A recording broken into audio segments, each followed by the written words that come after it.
बिस्मिल्लाहिर्रहमानिर्रहीम। ख्याल टीवी के मोअज़्ज़ज़ ख़वातीन हज़रात, अस्सलाम वालेकुम रहमतुल्लाहि बरकातुहू। मैं हूँ आपका दोस्त मोहम्मद अली खिज़र। आज की इस वीडियो में फ़ौरी तिब्बी इमदाद के वो तरीके आपको बताएंगे जो सब के लिए जानना बहुत ज़रूरी है। रोज़मर्रा ज़िंदगी में ऐसी बहुत सी सूरत हाल सामने आती हैं जब हमें या किसी और को फ़ौरी तिब्बी इमदाद की ज़रूरत होती है, लेकिन उस वक्त दूर दूर तक ना कोई माहिर डॉक्टर मौजूद होता है ना अस्पताल। इसलिए बुनियादी तिब्बी इमदाद देने का तरीका सबको आना चाहिए। हम आपको कुछ ऐसे तरीके बता रहे हैं जिनसे आप खुद अपने आप को और दूसरों को बर वक्त तिब्बी इमदाद देकर बड़ी परेशानियों से बचा सकते हैं। नंबर 1, खून रसने वाला जख्म। जिस्म में जख्म हो जाए तो उसे दिल से ऊपर की सतह पर रख कर साफ करें और मरहम पट्टी करें। मिसाल के तौर पर हाथ कट जाए या कोशिश करें कि उसे दिल के करीब और ऊंचा रखा जाए, मरहम लगाएं।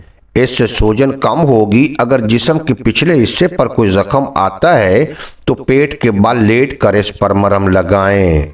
नंबर 2, जल जाना। जिस्म का ऐसा हिस्सा जलना जो बहुत ज़्यादा संजीदा नौइयत का ना हो लेकिन इसमें तकलीफ हो रही हो तो मुतासरा हिस्से को नीम गर्म पानी से साफ करें। फौरी तौर पर ठंडा पानी या बर्फ लगाने से जल्द खराब हो सकती है। नंबर 3, शहद की मक्खी का डंग। अगर आपको शहद की मक्खी काट ले तो फौरी तौर पर इसका डंग बाहर निकालना ज़रूरी है, क्योंकि शहद की मक्खी काटते वक्त अपना डंग आपकी जल्द में छोड़ देती है और ऐसी बू खारिज करती है जिससे दूसरी मक्खियां भी सूंघ कर आपको काटने के लिए लपकती हैं।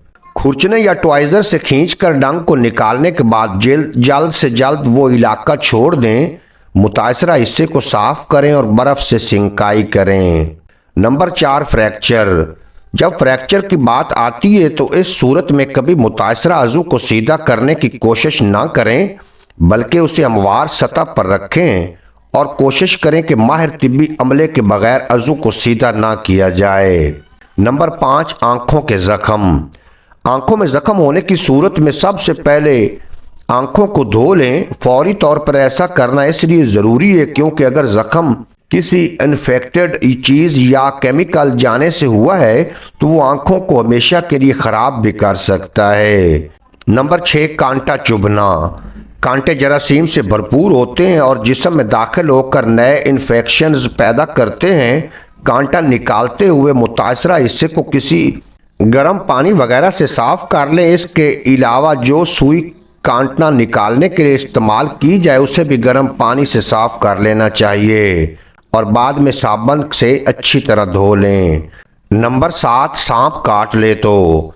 सांप काट ले तो इसके जहर से बचने के लिए सबसे ज़रूरी चीज़ खुद को पुरसकून रखना होता है। याद रखें, दिल की धड़कन जितनी तेज़ होगी सांप का जहर इतना ही तेज़ी से फैलेगा। पेन किलर खून को पतला करती है लेकिन माहिर डॉक्टर को दिखाना सबसे ज़रूरी है। अगर अस्पताल जाना भी हो तो भागने की बजाय चल कर जाएं ताकि दिल की धड़कन तेज़ ना हो। नारियल का तेल फौरी लगा लेने से बैक्टीरिया और दूसरे जरासीम से बचा जा सकता है। उम्मीद है आज की मुख्तसर वीडियो आपको पसंद आएगी। अगर वीडियो पसंद आई हो तो चैनल को सब्सक्राइब फरमाएं और बेल नोटिफिकेशन को प्रेस करें ताकि मुस्तकबिल में अपलोड होने वाली तमाम वीडियो बर वक्त आप तक पहुँचती रहें।